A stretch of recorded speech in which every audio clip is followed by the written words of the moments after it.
உலகத்திலேயே மோஷன் போறதுக்கு இதை விட பெஸ்ட் டிப்ஸ் இனிமே வருமானு எனக்கு தெரியல, இருக்குமான்னு கூட எனக்கு தெரியல. நான் சொல்ற டிப்ஸ் வந்து சக்கரவள்ளி கிழங்கு. சக்கரவள்ளி கிழங்கு அளவுக்கு விட்டமின் ஏ வந்து வேற எந்த உணவுலையுமே இல்லை, கேரட்ல கூட இல்லை. இந்த சக்கரவள்ளி கிழங்கு பத்தி நான் சொல்லாத ஒரு விஷயம், ஒரு 3 பீஸ் கட் பண்ணிக்கோங்க. அந்த 3 பீஸை ஒரு குக்கருக்குள்ள ஒரு கிண்ணத்துல வச்சுட்டு 1 ஸ்பூன் விளக்கெண்ணெய், ஒரு சின்ன டீஸ்பூனுக்கு 1/4 ஸ்பூன் வந்து பெப்பர், ஒரு பிஞ்ச் மஞ்சத்தூள், அது வந்து ஸ்டீம் விட்டுறணும், விசில் விட்டுறணும். அது வெந்ததுக்கு அப்புறம் அதை எடுத்து குழந்தைங்களுக்கு அப்படியே ஊட்டி விட்டுருங்க. அப்படியே 15 நாளைக்கு இனிமா கொடுத்தாதான் மோஷன் போகும், சிரப் கொடுத்தாதான் மோஷன் போகும், இல்லை என் குடல்ல மோஷன் தேங்கி இருக்கு ஒழுங்கா போகாதவங்களுக்கு உலகத்திலே எனக்கு தெரிஞ்சு அப்படியே எல்லாமே கிளியர் ஆயிடும். அதுக்கப்புறம் 2-3 வருஷத்துக்கு கூட பேஷன்ஸ் அதுக்கப்புறம் என்ன சொல்றாங்க, அந்த ஒரு தடவை கொடுத்ததுதான் மேம் இன்னி வரைக்கும் என் குழந்தைக்கு மலச்சிக்கலே இல்லைன்னு சொல்லுவாங்க. எவ்வளவு சூப்பரா இருக்குல்ல. எனக்கு ஒரு பாட்டி சொல்லி கொடுத்த டிப்ஸ் இது.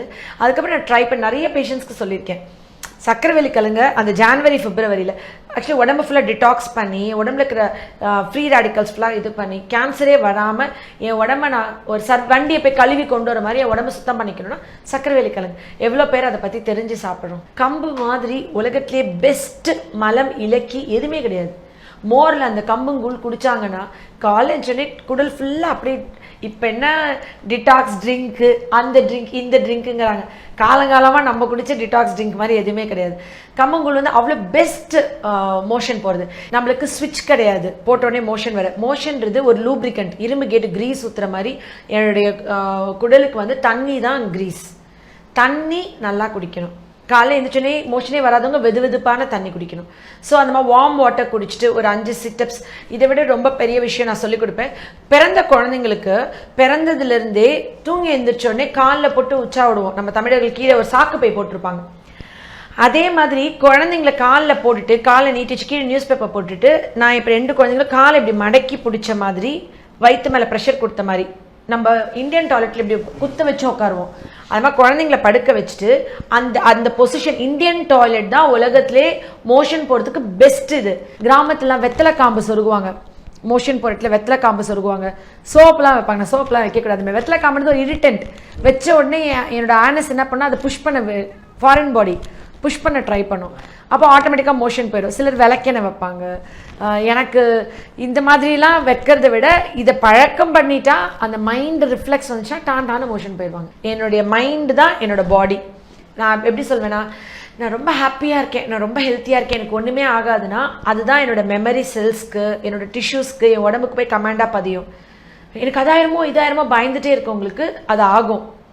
நான் பயந்துக்கிட்டே இருந்தேன், அதே மாதிரி ஆச்சு. ஏன்னா என்னோட மெமரி செல்ஸ்க்கு தான் எனக்கு ஒன்றுமே இல்லை, நான் நல்லா ஒர்க் பண்ணுவேன், காலையிலேருந்து நைட் வரைக்கும் நான் டயர்டே ஆக மாட்டேன், நான் ஃப்ரெஷ்ஷாக இருப்பேன் அப்படின்னு நினைக்கிறவங்க ஃப்ரெஷ்ஷாக தான் இருப்பாங்க. ஏன்னா அந்த கமெண்ட் தான் அவங்க மெமரிக்கு பாஸ் பண்ணுறாங்க, ஒவ்வொரு செல்ஸ் டிஷ்யூஸ்க்கும் பாஸ் பண்ணுறாங்க. கெட்டு போன சாப்பாடு சிக்கன் சாப்பிட்ருக்காங்க.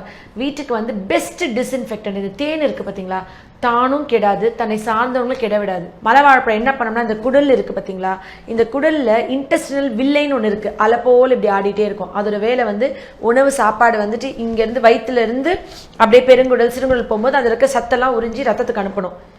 ஏன்னா ஒவ்வொரு லேயராக கடந்து போகுது என் உடம்புல சாப்பாடு, அந்த லேயரில் அதை அப்சர்வ் பண்ணணும்.